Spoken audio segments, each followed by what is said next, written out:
Most leaders plan for Q4. The best leaders are already planning for 2030. Everyone sees the shift, but very few act on it. Too many executive teams are still stuck in reactive mode. They wait for the next disruption, then scramble, then rewrite the story to protect their reputation. And then they wonder why momentum never lasts.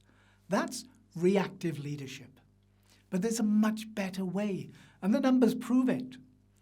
Firms using strategic foresight saw profits 33% higher and growth 200% faster than their peers. That's not just a trend, that's a capability gap. So what exactly will the best leaders be doing in 2030? Let's break it down. I'm Rob Llewellyn, and in this video, I'll take you through 7 strategic moves that will define tomorrow's top leaders. Now, these aren't just theories. They're real shifts already underway in high-performing organizations. And if you want to lead transformation, not just survive change, this is where you start. So let's begin with what matters most. The best leaders by 2030 will prioritize core capabilities, not just cost. Because cutting costs might boost margins in the short term, but building core capabilities builds the future. That means doubling down on digital readiness. It means nurturing leadership pipelines, not just managing headcount. It means investing in supply chain resilience, not just procurement savings. Capabilities like strategic foresight, data fluency, and change agility will separate those who scale from those who stall. And in a more volatile world, capability becomes the true measure of competitiveness. And speaking of volatility, well, the best leaders will stay alert to global shifts and shocks, not just watching for disruption, but actively scanning for weak signals, systemic risks, and geopolitical tremors. Because the next shift won't just announce itself. By 2030, the world won't be divided by industry. It'll be divided by those who anticipate and those who react. We've already seen how trade routes, talent flows, and energy security can flip overnight. And leaders who build geopolitical intelligence into their strategy will move faster and a lot smarter too. They'll understand that resilience isn't about insulation, it's about preparation. Third, cut regulatory drag without adding risk. This is a delicate balance, but an essential one. Because as we saw in the World Economic Forum scenarios, smart regulation really drives competitiveness. Heavy-handed compliance can choke innovation. So by 2030, the best leaders will redesign compliance as a capability, not as a cost. They'll integrate AI and real-time monitoring into operations. They'll streamline reporting without compromising standards. And they'll partner with policymakers, not just lobby against them. And they'll ensure their teams aren't paralyzed by process, but empowered by clarity.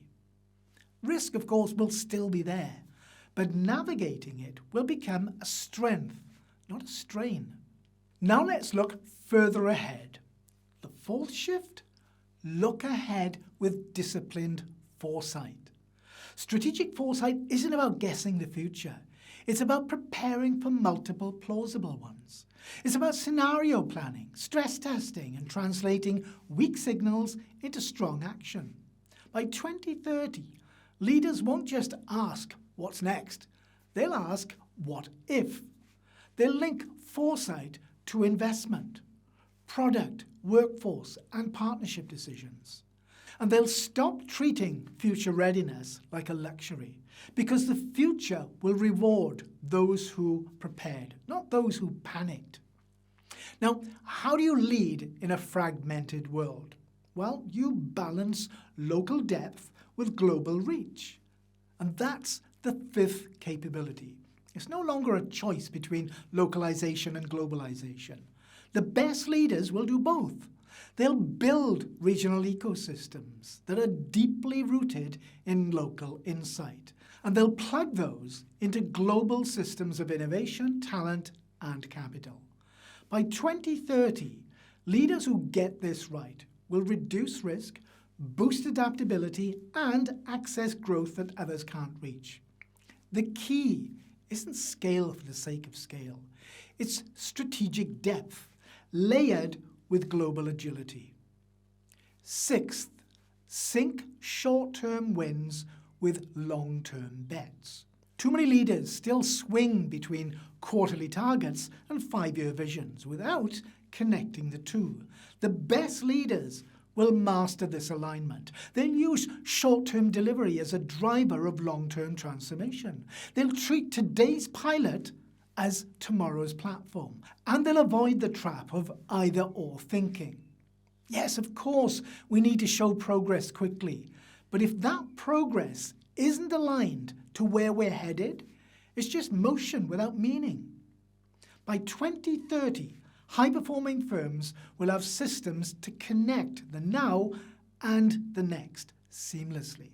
And finally, the seventh move: collaborate beyond traditional boundaries. The old model of leadership was competitive. The new model is collaborative. By 2030, the most successful leaders will build coalitions, not just contracts. They'll partner with governments, NGOs, universities, startups, and yes, even competitors. They'll realize that solving climate risks, tech ethics, talent shortages, and systemic inequality can't be done in silos. And they won't just talk about ecosystems, they will lead them. The future will be built by those who share data, insight, talent, and trust. And those who don't, well, they'll just be left out of the next chapter. So let's bring it all together. The best leaders of 2030 won't be those with the best story. They'll be the ones with the strongest systems. They'll see what others miss. They'll act while others just wait. And they'll build while others protect what's already fading. And the good news? Well, you don't need to wait until 2030. You can start making these moves now. And if you're ready to build the skills, systems, and strategies to lead real transformation, check out the links below. Thanks for watching, and I'll see you in another video.